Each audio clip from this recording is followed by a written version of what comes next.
Deadly Aussie flu is more severe than swine flu and will leave you feeling worse, experts said today. Comes amid warnings the UK is facing its worst flu season for years. The flu virus has continued to spread across the UK, including a rise in cases of the H3N2 Aussie strain. Individuals struck down by the H3N2 bug are likely to feel more violently ill than those who battled swine flu during the pandemic of 2009-10. But the new strain does not appear to be as infectious as H1N1, so is unlikely to hit as many people. Professor Robert Dingwall, flu expert at Nottingham Trent University, told The Sun online fears of an Aussie flu pandemic are over the top, while top virologist Professor John Oxford, from Queen Mary's University in London, added, "We are definitely not dealing with a pandemic virus."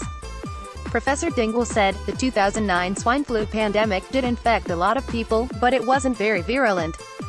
Here's what you need to know about the deadly Aussie flu sweeping across the UK. A lot of people did die, but 2009 was not the big bang it could have been.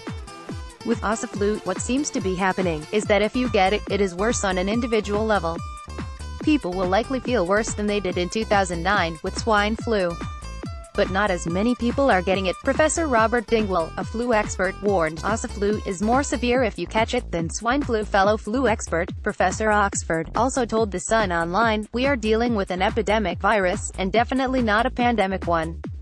Having said this, in the UK, we are not at epidemic level yet. During the swine flu pandemic of 2009-10, 138 Brits lost their lives, after 540,000 cases were recorded. Across the world, 18,500 people died from swine flu, according to the World Health Organization. Professor Dingwall explained, for a pandemic to happen there needs to be a dramatic shift in the flu virus, something that happens roughly every 20 to 40 years.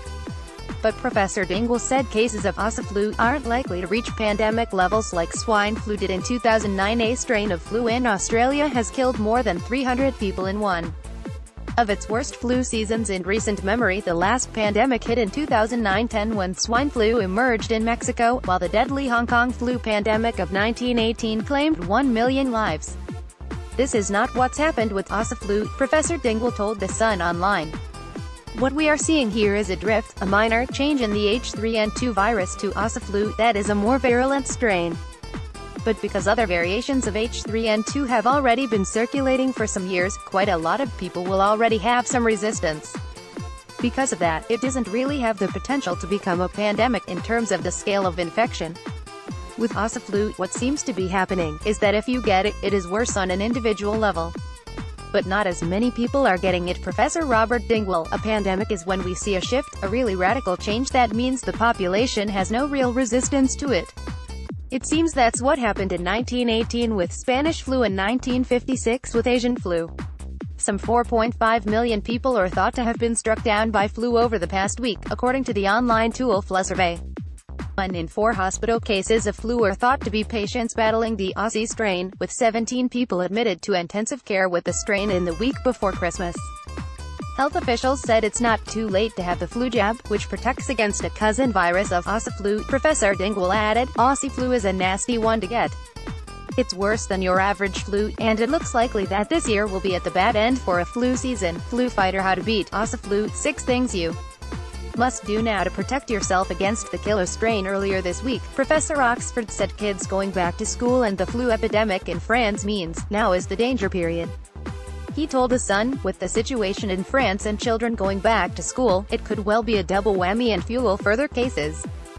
Common sense will tell you that with large numbers traveling backwards and forwards from France, we may see more cases. Symptoms of Aussie flu are similar to those caused by normal flu, but they are more severe. Here are some signs to look out for: sore throat and cough, headache, fever, muscle ache, fatigue, runny nose and sneezing. People should recover from normal flu within a week, although the cough and fatigue may last longer. So if you're still really ill after 7 days, it's a good indication of something more serious. Aussie flu can lead to pneumonia and other potentially fatal complications.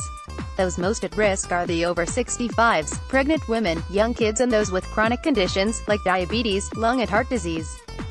Some 4.5 million people are thought to have been struck down by flu over the past week, according to the online tool Flu survey, and kids are very good at picking up infections from each other and then passing them on at home. It's not the best situation to have simultaneously. Professor Dingwall echoed the pleas of experts at Public Health England who urged Brits to get the flu jab, adding, "It's not too late. This year's vaccine